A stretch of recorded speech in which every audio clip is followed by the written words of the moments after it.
Unit 13 the last ride together and Prospice. ये दोनों poems Robert browning ने लिखी हैं। इस वाली वीडियो में हम इन दोनों पोएम्स के क्वेश्चन आंसर डिस्कस करेंगे। हो सकता है क्वेश्चन आंसर्स को देख के आपको ऐसा लगे कि ये इन दोनों यूनिट्स से रिलेटेड नहीं है, लेकिन जो ये दोनों यूनिट्स हैं इसके अंदर जो क्वेश्चंस डिस्कस किए गए हैं हमारी बुक के अंदर, वो ब्राउनिंग की स्टाइल के बारे में ज़्यादा हैं। इन पोएम्स के कंटेंट के बारे में थोड़ा सा कम दिया हुआ है, ब्राउनिंग की स्टाइल के बारे में ज़्यादा पूछा है। क्वेश्चन आंसर्स को डिस्कस करने से पहले हम थोड़ा सा बैकग्राउंड देख लेते हैं। द लास्ट राइड टुगेदर जो है, इसके अंदर एक लवर है जिसके लव को रिजेक्ट कर दिया है, लेकिन अब वो अपने उस बिलवर से जिससे वो प्यार करते थे, जिसने उसके प्यार को ठुकरा दिया या मना कर दिया, उससे रिक्वेस्ट करते हैं कि वो उसके साथ एक लास्ट राइड पर चले। ठीक है, और वो मान जाती है, तैयार हो जाती है।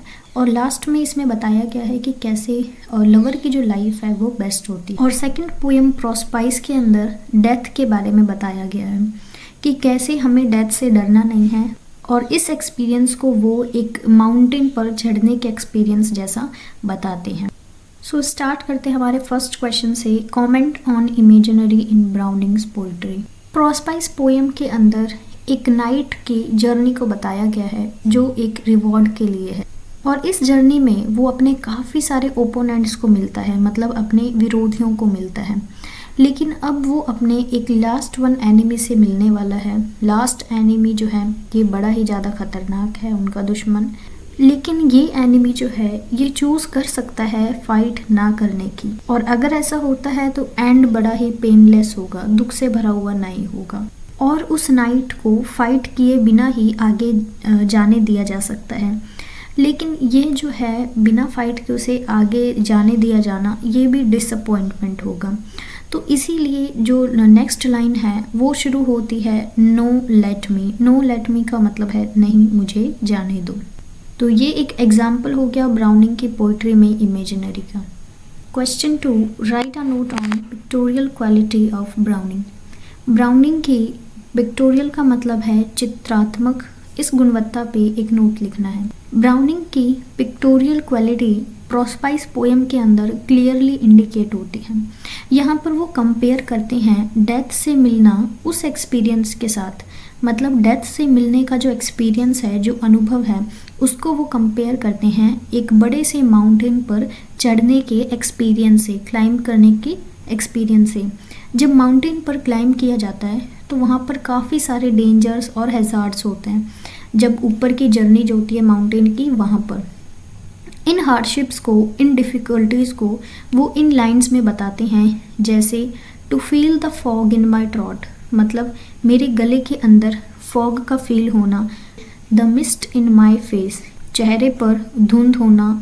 जब स्नो शुरू होती है, स्नोफॉल शुरू होती है और विस्फोट होते हैं, तो वो ये बताते हैं, वो ये डिनोट करते हैं कि मैं उस जगह के, उस प्लेस के करीब हूँ, पास में हूँ। The power of the night, the press of the storm, रात की पावर और स्टॉर्म मतलब तूफान का प्रेस या दबाव। ये वाली लाइंस इंडिकेट करते हैं उनकी पिक्टोरियल क्वालिटी को। Question 3, write about poet's faith in God's love and mercy. Poet का जो फेथ है, भरोसा है गॉड के लव में और मर्सी मतलब दया में, उसके बारे में बताना है। रॉबर्ट ब्राउनिंग सोल के पोइट हैं, मतलब आत्मा के कवि हैं, और उनकी पोएम्स में वो मैन को एक आत्मा की तरह देखते हैं जिसको भगवान ने क्रिएट किया है। उनको भगवान के ऊपर फुल फेथ है, और जो सोल है उसकी इमॉर्टेलिटी पे, मतलब सोल जो है वो कभी भी मरती नहीं है, इस पे उनका भरोसा है। वो कहते हैं कि बॉडी जो है वो मर सकती है, वो डाई कर सकती है, लेकिन सोल जो है वो इनफाइनाइट है, उसकी कभी डेथ नहीं होगी, और सोल की आफ्टर लाइफ है और आगे भी लाइफ्स हैं। और जो सोल है वो एक्सपीरियंस करती है ना कि सिर्फ इस वर्ल्ड के, इस लाइफ के, बल्कि काउंटलेस लाइफ जो आने वाली हैं, उन सबको भी सोल आत्माएं जो हैं वो एक्सपीरियंस करेंगी। और गॉड ने अपने बहुत सारे प्यार से इस ब्यूटीफुल वर्ल्ड को क्रिएट किया है। इस वर्ल्ड में जीना, इस वर्ल्ड के जो लाइफ है वो वर्थ लिविंग है। दोनों ही, एक तो लाइफ मतलब ज़िंदगी और जो वर्ल्ड है, ये दोनों ही डिवाइन लव के एक्सप्रेशन हैं। Describe Browning's optimism. ब्राउनिंग्स के ऑप्टिमिज्म को बताना है। ब्राउनिंग बड़े ही चीयरफुल ऑप्टिमिस्ट हैं। ऑप्टिमिस्ट वर्ड का मतलब है आशावादी होना। उनकी टीचिंग्स और उनके जो व्यू हैं ह्यूमन लाइफ के, उसके अंदर ऑप्टिमिज्म बड़ा ही कोर है। कुछ क्रिटिक्स के जो थॉट्स हैं, व्यूज़ हैं, उनके विपरीत, उनके कॉन्ट्रारी अगर देखें तो इनका जो ऑप्टिमिज्म है, आशावाद जो है, वो अंधा नहीं है। पोइट सफरिंग्स को देख के, मतलब दुख को देख के और ईविल देख के, जो लाइफ में बड़ा प्रिवलेंट है, ईविल का मतलब होता है बुराइयाँ, इन सब को देख के वो अपनी आँखों को बंद नहीं कर लेते।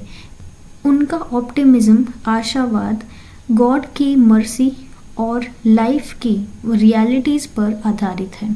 Question 5, write a note on Browning's style. Browning's के स्टाइल के ऊपर एक नोट लिखना है।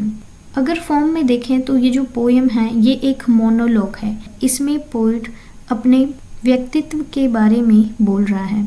पोएम की स्टाइल बड़ी ही सिंपल है।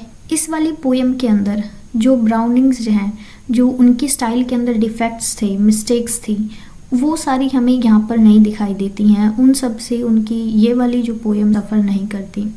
इसके अंदर कोई अस्पष्टता नहीं है और इसको बड़ा ही ईजीली, आसानी तरीके से हम इसको समझ सकते हैं और ये ब्राउनिंग की कंसिडरेशन को शो करता है। शुरू की लाइन के अंदर उनके काफ़ी सारे वर्ड्स जो हैं वो बड़े ही एक्सप्लोजिव साउंड करते हैं, जैसे कि power, press, place, post, death, blast, fear, fog, ये सारे वर्ड इफ़ेक्ट के अनुरूप पढ़ने में थोड़ी सी डिफ़िकल्टी होती है।